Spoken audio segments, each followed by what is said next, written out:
Hi, this is Manmohan Singh and your test welcome in this YouTube channel. आज हम class 10th का chapter 3 that is linear equation in two variables start करने वाले हैं, मतलब दो चर वाले रैखिक समीकरण का उपयोग। ये जो वीडियोज़ हैं ये बाइलिंगुअल हैं, मतलब बहुत हिंदी एंड इंग्लिश मीडियम के जो स्टूडेंट हैं दोनों के लिए हैं। तो इससे पहले हमने पॉलिनोमियल ख़त्म कर दिया है और आज से हम ये चैप्टर अपना जो चैप्टर नंबर 3 है स्टार्ट करने वाले। सबसे पहले तो ये जो नाम है चैप्टर का इसको हम तोड़ते हैं और ये हमसे क्या बोलता है, इसका मीन्स क्या है, इसे पहले समझने की कोशिश करते हैं। तो ये जो इसके नाम में दो कीवर्ड दिखाई दे रहे हैं, एक तो लीनियर और एक टू वेरिएबल्स। ठीक है, तो लीनियर का मतलब तो मुझे लगता है तुम्हें पता ही होगा। लीनियर का मतलब होता है डिग्री, जिसकी डिग्री 1 है। ये हमने लीनियर पॉलिनोमियल मतलब रेखिक बहुपद भी पढ़ा था हमने, तुम्हें पता है रेखिक बहुपद में जो घात होती है वो कितनी होती थी, 1। तो इसका मतलब लीनियर का मतलब होता है घात 1 होनी चाहिए। टू वेरिएबल्स का पता ही है, दो क्या होने चाहिए, चर। तो ये जो चैप्टर है इसमें जो हम समीकरण पढ़ेंगे, पहली बात तो यहाँ से क्लियर हो गया इसके नाम से कि इसमें कितने बोलो चर होंगे, इसमें कितने वेरिएबल्स होंगे, 2 होंगे। और सभी की जितने भी चर होंगे उन सभी की डिग्री कितनी होगी, 1। सही है, राइट।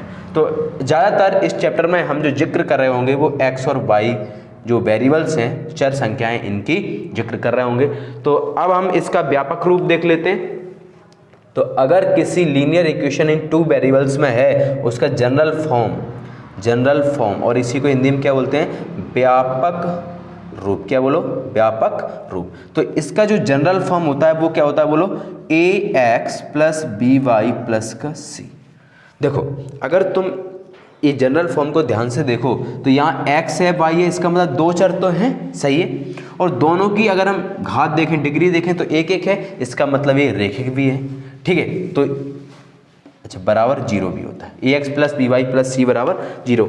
अच्छा a b c क्या है यहाँ, तो a b c तीनों रियल नंबर है, वास्तविक संख्या है, सही है।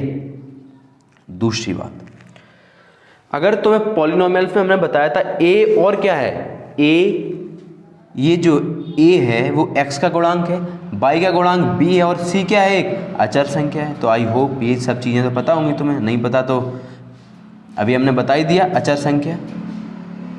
ठीक है, यहाँ तक मुझे लगता है कि बात समझ में आ गई होगी। अब आगे बढ़ते हैं हम। तो इसकी कंडीशन क्या है कि अगर ये जनरल फॉर्म है ये वैलिड कब होगा, इसकी कंडीशन क्या है, तो इसकी कंडीशन है कि ax plus by plus c बराबर 0 है। और अगर हम बोलते हैं ये किसी दो चर वाले रैखिक समीकरण का एक व्यापक रूप है तो इसकी कंडीशन होती है कि a और b, एक साथ 0 नहीं हो सकते। इसी को हम a² plus b² is not equal to 0 ही बोलते हैं। तो ये इसकी कंडीशन है कि अगर ये व्यापक रूप है किसी दो चर वाले रैखिक समीकरण का तो a और b 0 के बराबर नहीं होंगे, a² प्लस b² 0 के बराबर नहीं होंगे। क्यों, देखो क्यों।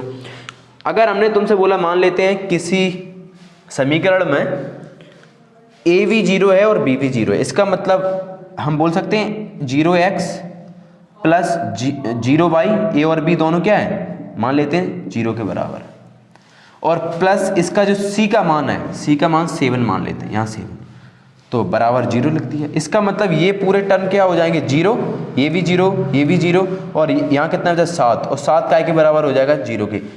हमें पता है 7 कभी भी 0 के बराबर नहीं हो सकता। इसका मतलब ये फॉल्स स्टेटमेंट है। कैसा है बोलो, फॉल्स स्टेटमेंट।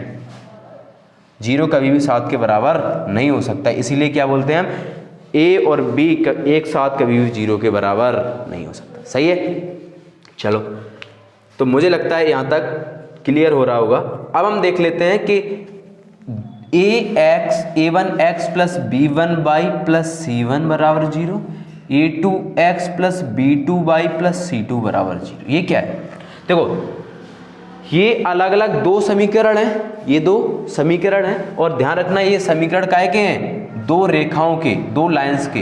ये लाइन फर्स्ट और लाइन सेकंड, दो रेखाओं के अलग अलग समीकरण हैं। और यहाँ पर a1 क्या है, पहले वाले रेखा का जो समीकरण है इसके x के जो गुणांक है वो a1 है। a2 क्या है, दूसरे वाले रेखा का जो समीकरण है इसके x का गुणांक कितना है a2। तो I hope a1 a2 b1 b2 c1 c2 तुम्हें क्लियर हो रहा होगा। ठीक है, अब इस पर जब हम सवाल करेंगे तब हम यूज करेंगे a1 a2 b1 b2 c1 c2 का, तब और क्लियर होगा। अब हम देख लेते हैं कि अगर दो समीकरण हैं तो उनको हम हल कैसे करते हैं, उनको हम हल कैसे करेंगे। सही है, तो अब हम देखते हैं इनको हल कैसे करना है।